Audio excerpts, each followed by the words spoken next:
my mind.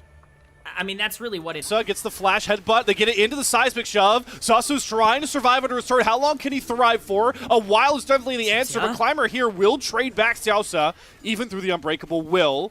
So Climber's hover definitely makes it a 1-for-1, but Ultra Primer just further accelerating this Renekton as much as possible in the Earth's turret, or maybe just proxy another wave, or the third option, which is dive even without dominance, and he's got more than enough damage to slice through Sasa. Zhang right back to form from his last series, gets the first dragons. Tries to run down Ultra Prime. Xiaosa has to burn the flash into the culling from Savior. He's going to chase after him, dashes forward, gets the Qs down. Unbreakable will, is it strong enough to withhold the damage from Savior? The pillar says no, neither does the light, but he gets chunked out way too low at first. It's Xiaosa's turn. Now try to step up on the front line as the dragon is secured. Ultra Prime stopped the dragon stacking, and now they can get out, and they're going to have to use Xiaosa to get out safely, sacrificing feats of warfare to shut down the LGD win con.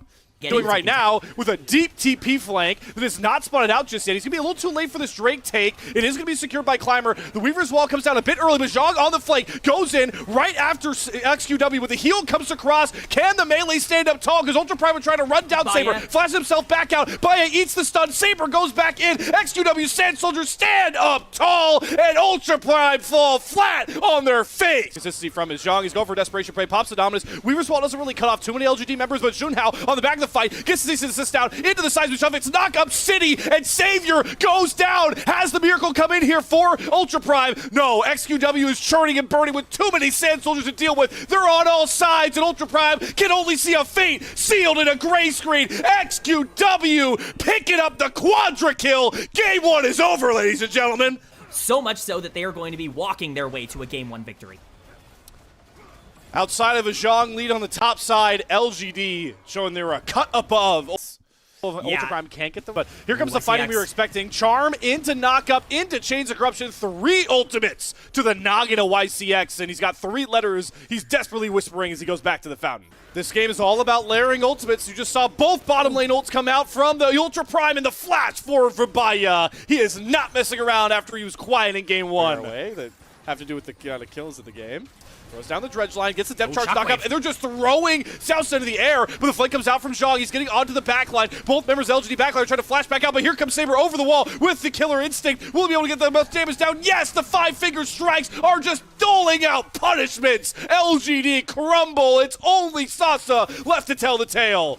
We know LGD won't go quietly as you get the Scion ultimate into the double knockup, and they pick off Baya. The ultimate layering this time goes from the side of LGD as we do see Zhang fly in. Shockwave going to land on it too, but the knockups are coming through for the Aatrox. Saber goes into the back line, but he's struck in the shroud. He doesn't know what target to engage on until he eviscerates YCX. But that's the support down. Can Zhang use the one-ender to heal through this all? Cyclone off to the side from Zhuhao is going to hit absolutely nobody as Sasa starting to push out the damage on the front side. Grand Entrance gets the knockup. They're trying to hold Sasa at bay. Will the Scion fall before Zhang heals through? No! The World Ender provides pivotal, but Savior trying to kite back on the MF, can't get enough damage down. The knockups fly through, and it's all left on XQW, but there's no cooldowns left, and there's an assassin on his back.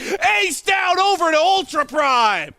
I need a timer up on how long XQW is going to live. Finally, a knockup lands, some CC down, slow layered as well. Junhao, look how long he's waiting to desperately dash in here, and he finally will at the twilight hour. A whole lot, he says, so far, as the Crescent Guard does catch him. Zhang TP's in with the one-ender, but he's going to eat a full plate of bullet time until he flashes right after Savior. Flash match, but can Savior kite back here? Because Zhang just has too much damage, and Baya has arrived to the fight. Marksman going blow for blow, but Baya is superior. Down falls LGD once more. And maybe it's Baya that's going to make it as he pops the ghost, but he is completely flanked. It's the double TP Baya. He's going to try and trade Climber out, but he's down already. LGD make the snap decision on the flank. How much more can they get? Because Saber's teleported in. Junhao still wants to fight, but the Shockwave holds him in place. Zhang in a 1v1 with XQW. Savior goes down first, and once again, it's the solo lanes that really shine here for Ultra Prime. You can knock down Baya, but you're saying bye-bye to the rest of your base as only Sasa survives another escapade from Ultra Prime. Do you have a catch on to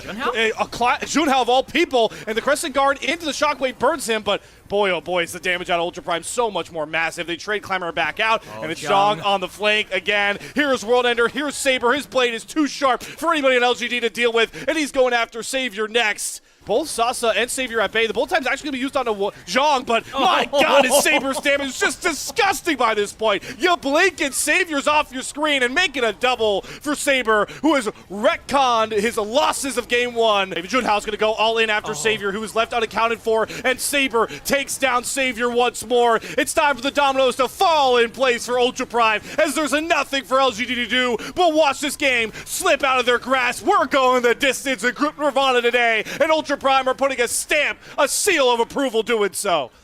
Oh, and Saber drives the dagger through the heart as he destroys LGD on this Akali and brings Ulti or the fake out, even if they does the early game victor have enough damage to get down with XQW? Yes, with the keepers for a knockup, should get it done in the denial of the flag and drag. Junhao showing why Poppy may be the X Factor climber prior. Continue to stack up, and YCX goes on a hot streak with those, and the damage is more than enough with the rocket coming in to steal it. Perfectly set up to get the Super Savior Jinx, the first kill for LGD. How anticlimactic! And now the rest of the fight breaks out here for LGD as they start to target the carries on the back end. It's desperate fallback for Baya, but he gets shut down by the might of Sasa. LGD with the tack pause might have just won the game off the bat. YCX, good flash, get away from the initial engages. Climber's gonna hold Baya in the Cataclysm. The Featherstorm and flash has to be used, but Sasa's in the background. 1 versus 5, Sasa? and he will not relent. The rocket over top. There's nothing for Ultra Prime to do but fall across the line to the might of an excited Savior. There's the dynamite going boom. There's the series wrapped up. LGD going to 2-2. Fortunately, sending Ultra Prime to a 0-4 start, but what a great look from LGD, who could be a true contender here in Group Nirvana. Everyone's talking about EDG and NIP at the top of Group Nirvana. But the question we come away with this series in